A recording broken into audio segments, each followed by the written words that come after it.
Hey everyone, welcome back to Whiteboard Wednesdays. I'm Dr. Kevin Soriano, Cross-County Cardiology, and today we're going to be talking about atrial fibrillation, or as everyone likes to say, Afib. So in a normal, well-functioning heart, the electrical signal starts in one area in one of the top chambers of the hearts, travels down through this electrical conduction, and in a nice synchronized fashion travels down to the bottom two chambers called the ventricles in order for them to push blood out to the rest of the body. In atrial fibrillation, this process goes a little bit haywire. Instead of one area starting the electrical signal, you've got hundreds, if not thousands of areas all over the atria, the upper chambers of the heart, sending out signals in an erratic, fast fashion. Okay, so all of these are firing constantly non-stop.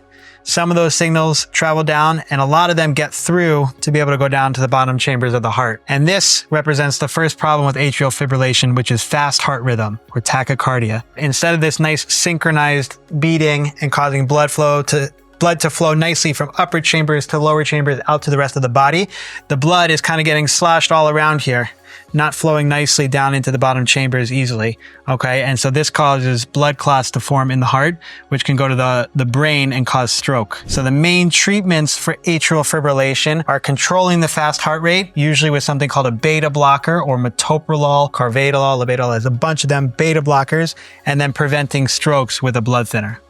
Okay. We also have procedures we can do to get rid of all of these triggers for the atrial fibrillation and help get your heart back into a normal rhythm where it's beating nicely, organized fashion. Okay, so atrial fibrillation tends to happen to older people, people with lung disease, people who drink a lot of alcohol, potentially people with sleep apnea. So we try to treat all of those things as we can. And then if you're having symptoms like lightheadedness, dizziness, palpitations, it's important to tell your doctors, get an EKG so we can diagnose you with atrial fibrillation and do the appropriate treatments. So that was atrial fibrillation for our Whiteboard Wednesdays. Join us next week.